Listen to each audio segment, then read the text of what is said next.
그래서 ERAM 모델이랑 인적 통렬에 대해서 충분히 설명을 드렸고, 저희가 이제 해볼 유연한 활동은 ERAM 모델을 통한 공공 자전거의 시스템 보강이라는 활동입니다.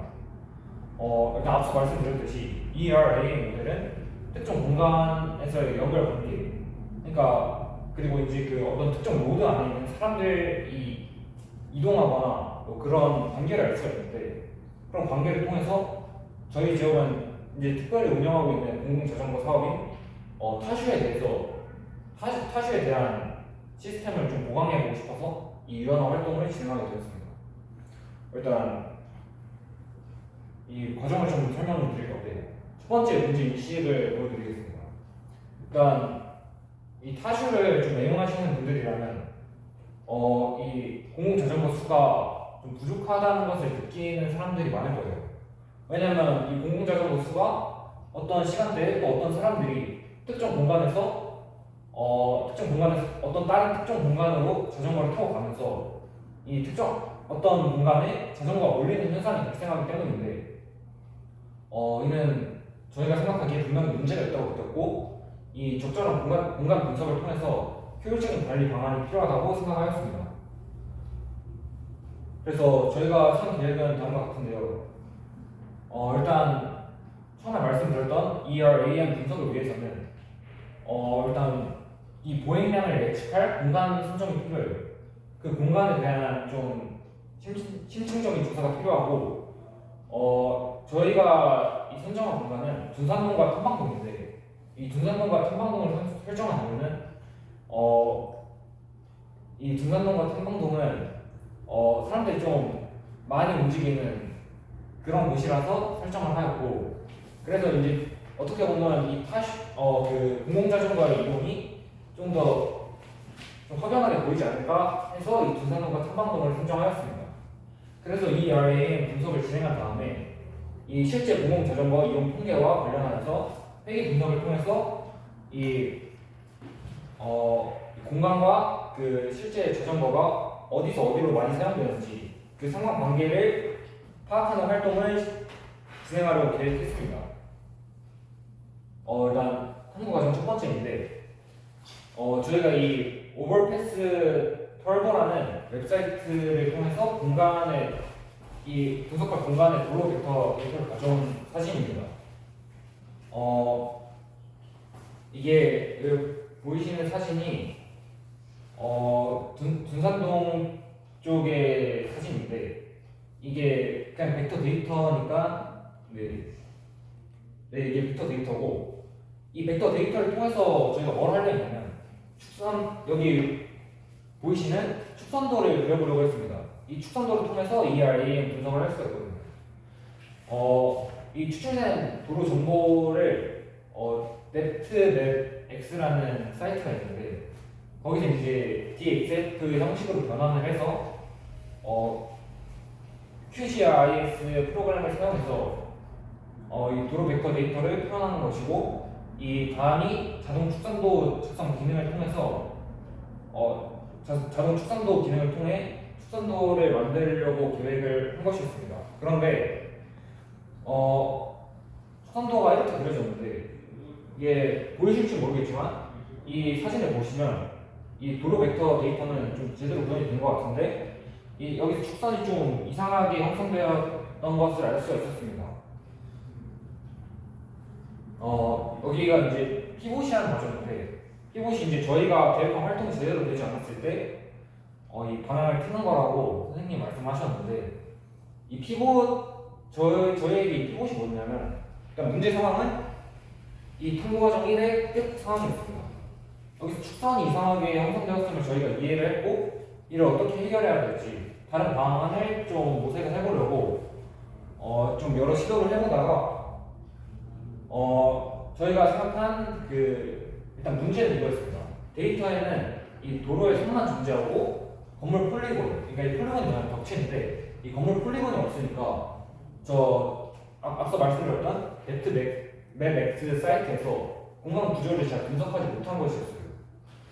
그래서 이제 저희가 고민한 건 이게 또 문제가 하나 더 있었는데, 건물이 밀집한 주거 지역에 축산이 과도하게 형성되면은 좀 추천이 이상하게 형성되는 그런 원인이지 않을까.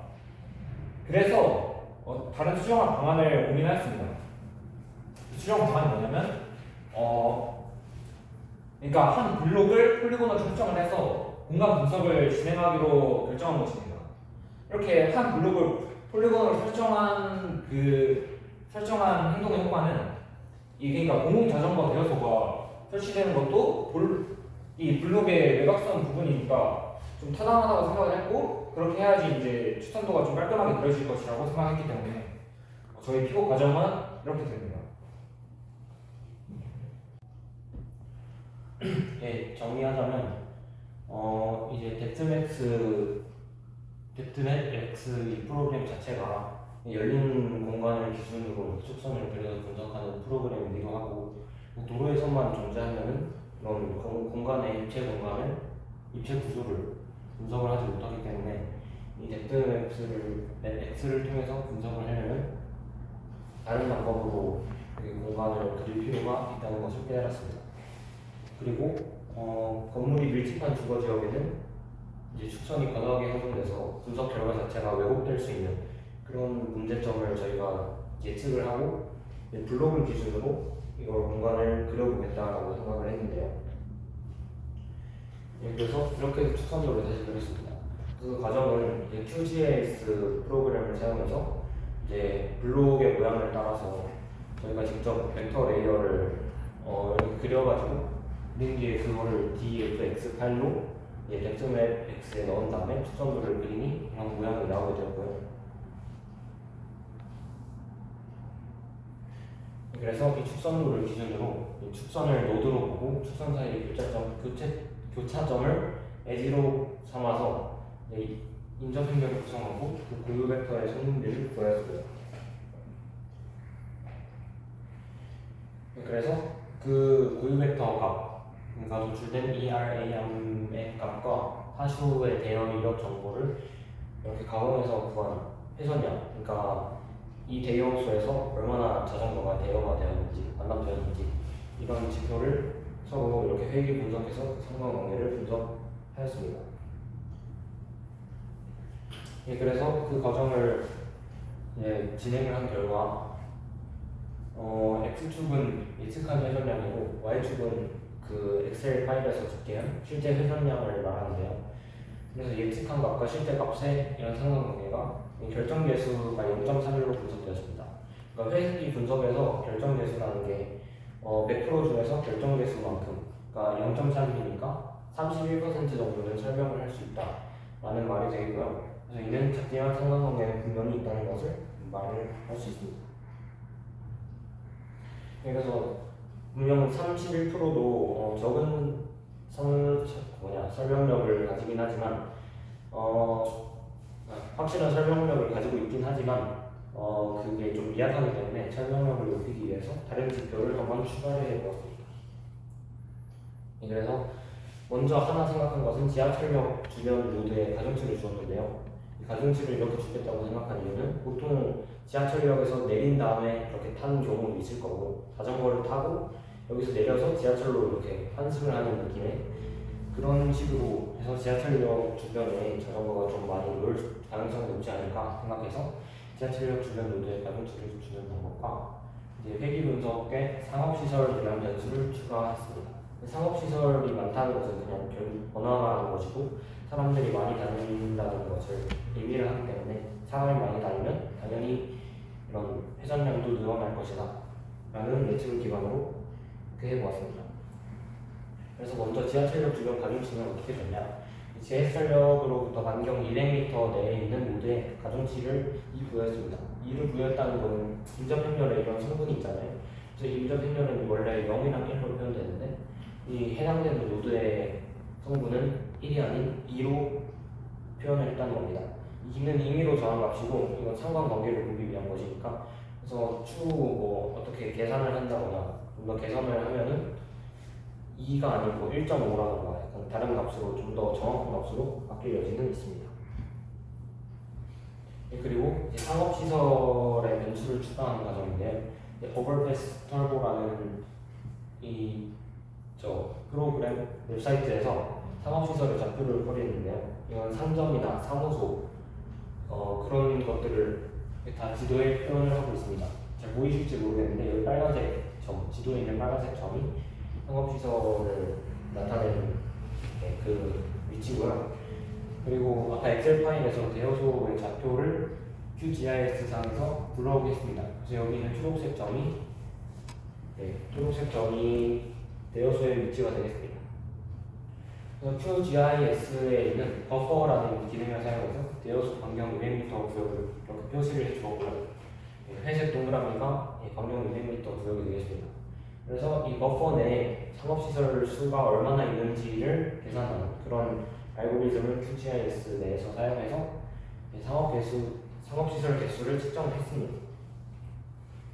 그 결과가 이제 여기가 이 대여소의 좌표고 X 좌표, Y 좌표가 되겠고 이제 여기 제 오른쪽에 있는 좌표가 상업시설의 개수가 되겠습니다. 그래서 이걸 엑셀 파일로 만들었고요. 그래서 이거를 이용해서 다변량 회귀 분석 결과, 그런 변수가 여러 개인 그런 회귀 분석을 진행을 했는데요. 그래서 지난번에 했던 회귀 분석에 비해서 결정 개수가 0.14%나 상승을 했음을 알 수 있습니다. 14%나 더 많은 설명력을 가지게 될 건데요. 그래서 이를 통해서 상업시설의 개수가 지하철역과의 거리가 공공자전거 회전량에 영향을 끼친다는 것을 저희가 확인을 하게 되었습니다.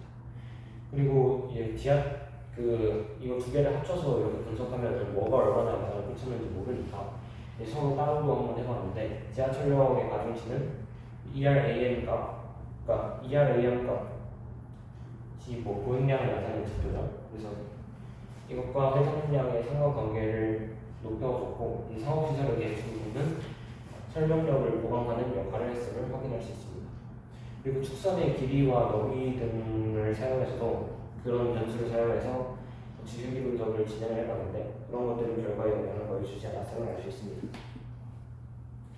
결론적으로 적절한 공공자전거 대여 위치를 정하기 위해서는 EREM 이 분석을 기반으로 여기에 가중치나 다른 변수를 좀 더 추가해서 그렇게 공간 분석을 하는 것이 필요하다고 결론을 내렸습니다. 그리고 분석할 지역에 따라서 거주지의 인구수가 얼마나 많냐에 따라서 가중치를 준다거나 아니면 하여간 상가 근처에 그런 변수를 추가한다거나 그런 거에 따라서 지표를 추가할 수 있음도 확인을 해봤습니다. 상부의 제어는 이제 둔산동이라는 공간만을 분석했기 때문에 이제 이런 교차 검증이 되지 않았으므로 좀 정확성이 떨어질 수 있고요. 특히 둔산동은 거주지와 번화가가 혼재하기 때문에 더 결과에 유의해야 될 것입니다. 앞에로 보시면 보여주시면 되는데 상업시설은 거의 이 주변에 대부분이 몰려있는 반면에 자전거 대여소는 엄청 산재에 있는 걸 확인할 수 있는데요. 이 부분은 상업시설이 아예 없는데 대여소는 꽤 많은 걸 확인할 수 있습니다. 그래서 이것 때문에 이런 문제 때문에 결과가 다른 지역에 비해서 좀 설명력이 부족하다거나 왜곡될 가능성이 있다고 생각을 했습니다. 그래서 추후 탐구를 통해서 조금 더 정확하고 설명력 있는 지표로 보강하거나 아니면 저희가 이렇게 했던 탐구 결과를 실제 지역에 적용해가지고 어떤 곳에 이렇게 설치를 하면 좋을지 오늘 한번 제안해보고 싶다라는 생각이 들었습니다. 참고 문헌은 이 인터넷널의 고유백과 성분들을 이용한 공간 분석, 즉 EREM 분석법에 대해서 설명한 이 논문을 참고했고 뎁트맵의 주요 분석 방법을 알려주는 그런 매뉴얼도 참고를 했습니다. 감사합니다.